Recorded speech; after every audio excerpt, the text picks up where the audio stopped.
16 February 2026 APSCৰ কাৰণে এটা হিষ্টৰিকেল ডে। APSCয়ে CC কম্বাইন কম্পিটিটিভ এক্সামিনেশ্যনৰ ৰিজাল্ট ডিক্লেয়াৰ কৰি আকৌ এবাৰ কেঞ্চেল কৰিছে। ইয়াত মই ক'বলৈ মোৰ ওচৰত ৱৰ্ডছ নাই।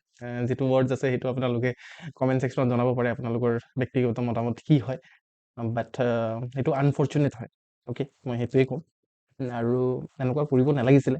APSC এটা কনষ্টিটিউচনেল বডি হয় আৰু আমাৰ অসমৰ যিটো প্ৰিমিয়াম এক্সামিনেশ্যন CC তাক কণ্ডাক্ট কৰোৱাই, আৰু ইনফেক্ট সেই বস্তুটোত তেওঁলোকে কেয়াৰফুল হ'ব লাগিছিলে। এতিয়া এক্সেক্টলি APSCয়ে কিহৰ কাৰণে নটিফিকেশ্যন কেঞ্চেল কৰিছে সেইটো আমি ক'ব নোৱাৰিম, ঠিক আছে। চবৰে মনত কিন্তু এইটোৱে প্ৰশ্ন, চবে ধৈৰ্য ধৰিব লাগিব অলপ, ঠিক আছে।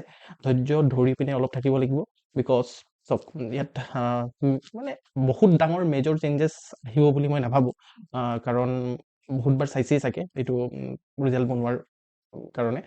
কিন্তু এতিয়া কিবা ধৰি লওক টাইপিং মিষ্টেক বা এনেকুৱা ধৰণৰ সৰু সুৰা ইৰ'ৰ অমিশ্যন বা কমিশ্যন এনেকুৱা হ'ব পাৰে, যিটো APSCয়ে কাৰেক্ট কৰি পিনে আকৌ এবাৰ মে বি আপোনাৰ ৰিজাল্ট শ্বৰ্ট টাইমৰ ভিতৰতে ৰিলিজ কৰিব বুলি কৈছে, ঠিক আছে।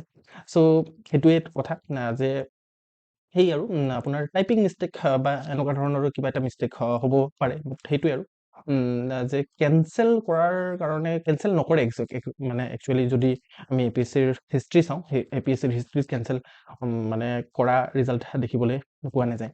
ত' আমি এজ এ এছপিৰেণ্ট কি কৰিব লাগে, যাৰ ৰিজাল্ট মানে ৰিজাল্টত নাম দেখি পাইছে তেওঁলোকে অলপ ধৈৰ্য ধৰিব লাগে, আৰু যিসকলে ৰিজাল্টত নাম দেখিবলৈ পোৱা নাই, আৰু মই নাজানো মানে APSC অবভিয়াছলি মই কুৱেশ্যন কৰাৰ কাৰণে কোনো নহয়, বাট মই বহুত এনেকুৱা ধৰণৰ ষ্টুডেণ্ট পাইছোঁ যিসকলৰ এক্সাম হ'বলগীয়া আছিলে। মই অনেষ্টলি কৈছোঁ কথাষাৰ, ঠিক আছে।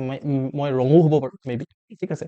যাৰ হ'বলগীয়া আছিলে তাৰ কিন্তু এক্সাম হোৱা নাই, ঠিক আছে। আৰু সেনেকুৱা ধৰণৰ মোৰ বহুত ষ্টুডেণ্ট আছে, ঠিক আছে।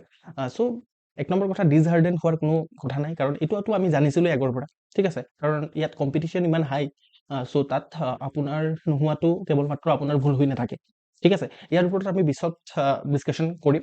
জাষ্ট সেই আৰু কেঞ্চেলেশ্যন হ'ল, সেইটোৰ কাৰণে বহুতে পেনিক কৰিছে অবভিয়াছলি, আৰু সেইটোৰ কাৰণে অলপ মানে উগুল থুগুল পৰিস্থিতি এটাৰ সৃষ্টি হৈছে APSC এছপিৰেণ্টসকলৰ মনত। তাৰ কাৰণে মই ভাবিলোঁ এটা সৰুকৈ এটা ভিডিঅ' বনাই দিয়া যাওক, যাতে আপোনাৰ মনটো অলপ শান্তি হওক, ঠিক আছে। আৰু বাকী যিমানখিনি কথা থাকিব সেই গোটেই কথাখিনি আমি পিছৰ ভিডিঅ'বোৰত ডিছকাশ্যন কৰিম। অ'কে, ধন্যবাদ।